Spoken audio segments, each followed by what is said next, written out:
Hi guys, Faxi Nadu here, and today we're with the Waldorf Streichfett. The Waldorf Streichfett. So, this is a neat little synth. It was very interesting for us to have a chance to get our hands on one because it is very unique. It's not your usual kind of analog or virtual analog or FM or all the known things.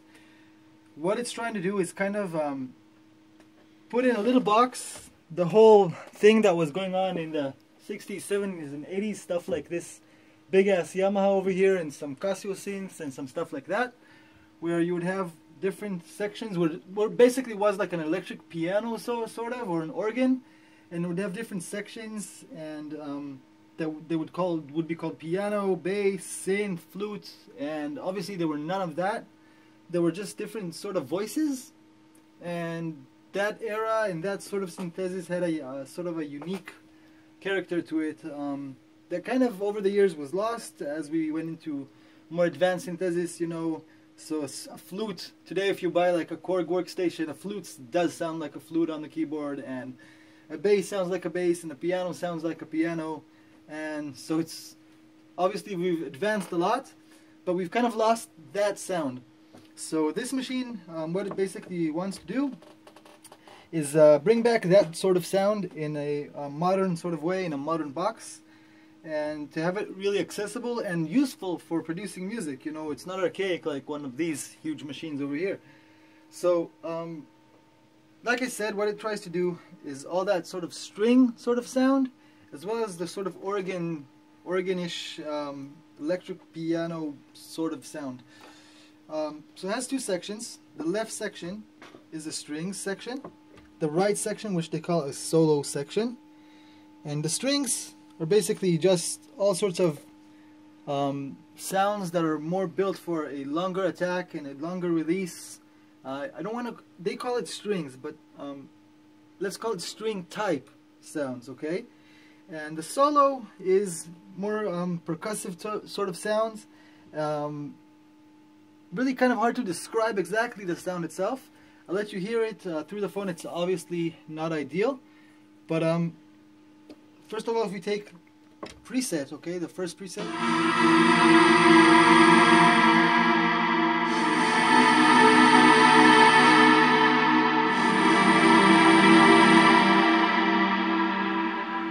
So it achieves this big sort of layer by taking the solo section and the string section together and adding some effects on them that are built in on this machine, and you will get the overall sound of the device.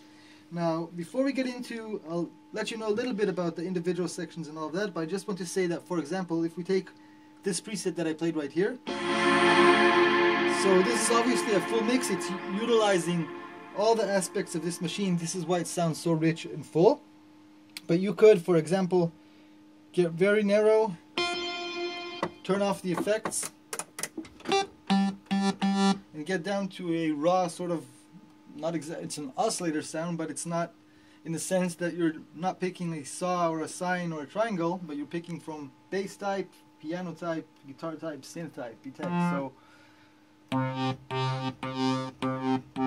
So keep in mind that yes, it's made to be used as a big layer, as a string machine, as a sort of pad of a certain era of sound, but you can always kind of get down to the individual sections, and you can, for example, just use this raw bass sound, have the balance all the way to the solo side, and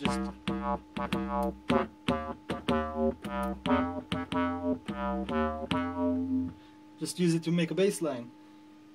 So you can do all of that. Now let's get into a little bit what you do have on the front panel. So the first thing that you've seen that I've clicked this preset over here. So you have 4 buttons for presets and 3 banks. So 4 times 3, you have 12 preset locations. Saving a preset is very easy. Let's say, for example, I want to save this sound now after I've configured it. So you just hold it for a little bit, it flashes, and then it's saved. That's it. So you have this bank of presets over here, and then you have the 2 different sections. Now again, the wording is a little bit unique here, but some of these different wordings actually mean traditional things, like for example, I've mentioned before the solo section, as you move from bass to E-piano to clavi, synth, flute, whatever, you're basically switching oscillator waveforms.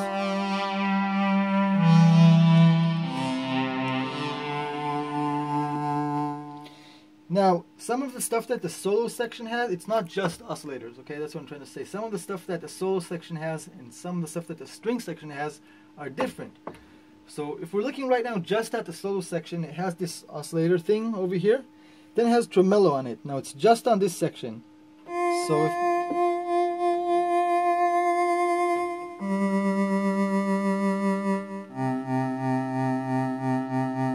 now, as you can see, everything here is analog and it's not syncable or anything. Everything is free running. So if you're making really tight and fast dance music and techno music, it's not the most intuitive thing. You can't just, you know, sync it to 1/16 and have the tremolo running, but it's not the point of this thing. The point is to have the layering going and have different kind of speeds. I'll show you on the animate and on the phaser, and you'll get a big sort of layer again. But I do want to just show you the individual things. So this will be a tremolo. You have an attack and you have a decay on the solo section. As you close the attack all the way, it becomes really percussive.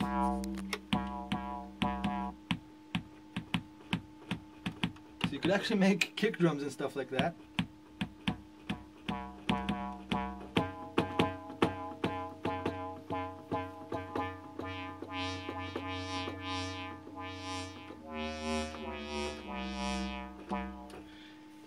The two modes on the envelope are basically, the first mode is attack decay, and then the second mode is attack and release, hopefully.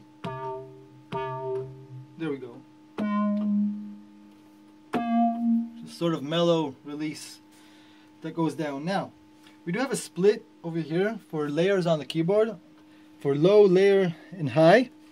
So this kind of lends to this thing, again, being built for actual people that actually play well the keyboards. You know, it's built for two-hand playing, and you could set it up so one hand would play the solo section and one hand would play the string section, and you could have a bass, sort of like a bass line with the left hand and the string section above it. So that's pretty neat as well. And that's basically it. That's all you have on the solo section. So again, the oscillators, the stuff is really cool.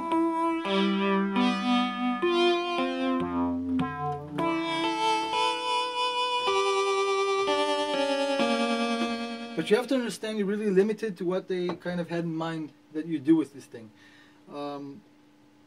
Again, say this for the millionth time, it's supposed to go together with the other side. It's not supposed to be like a virtual analog synth where you would expect many more parameters. This wouldn't cut it, you know, as an OSC section or as a synth. Okay, you don't have a filter, you don't have everything. It's kind of odd, you know, you have an oscillator and tremolo on it. That's what you have. But again, let's now hear the string section. So I'm going to turn off the effect for a minute. There's other effects. Let me make sure they're all off.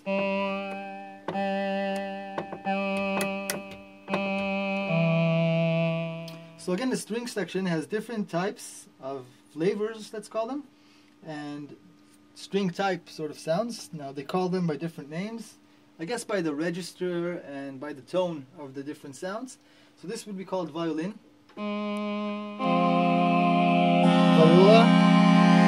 cello, brass, organ, and different flavors of choirs.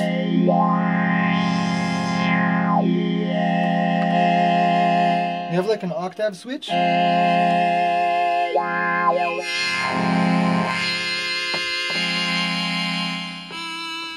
So that's kind of like your OSC choice, like in this one, more or less. The different thing here is you have an attack, decay, release. Here you have a crescendo and a release. The crescendo is basically just an attack knob. It's kind of like a swell, but it's the same effect as an attack would be. It's just kind of, I guess they wanted to sound cool and musical, so it's called crescendo. So with that, so this is with closed, you'd hear the punch. And if I open it, so it's basically, it's just an attack knob.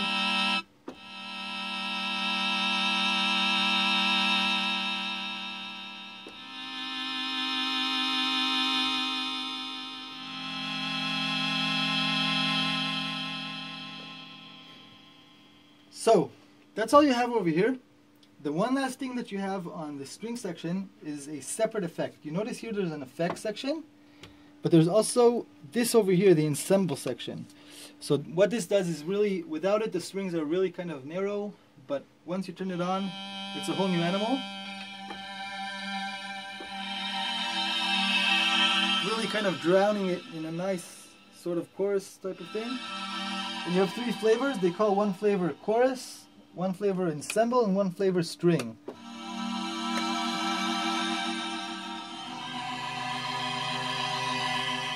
So that's what you have for the two sections.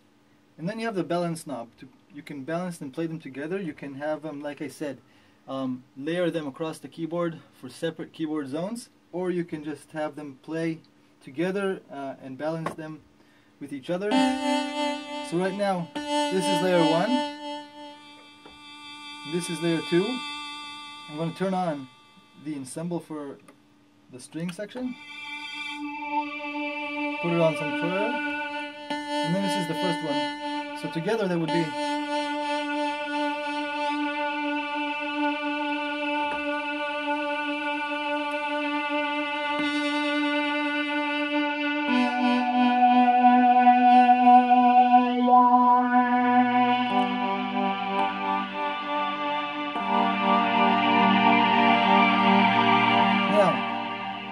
The one last thing that really adds color, I think the point of this whole thing, is the effects section. You have something that's called animate, which is kind of like a phaser, I guess. It kind of moves around, plays around with the phase. I think it's just, well, they do have something else that's called a phaser. I wonder specifically. I don't know, they just sound like different kinds of flavors of phase shifting or something like that. So when you play them together with the reverb, it becomes really big. Now that you hear the presets,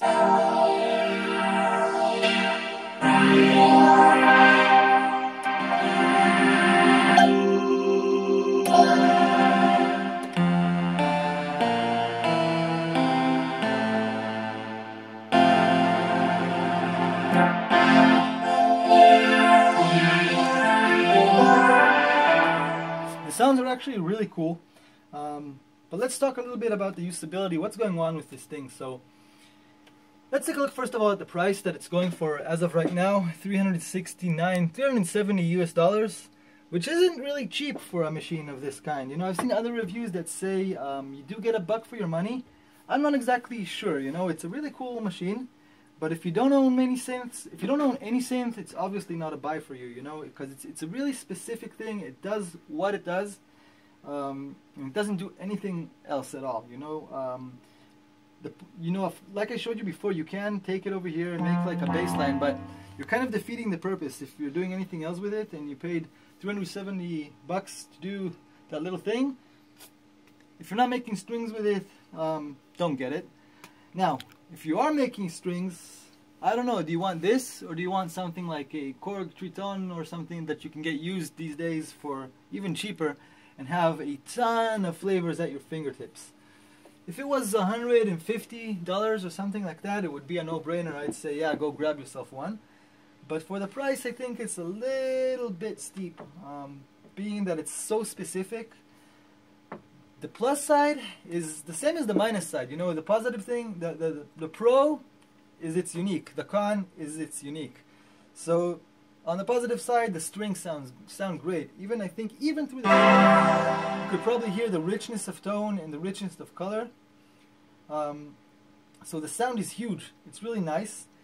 But again, I think there's not much to do real time. You know, so you could say maybe a plugin or a good sample library could actually do the same pretty much and sound just as good, because you're not really, unless you're tweaking this thing real time, I don't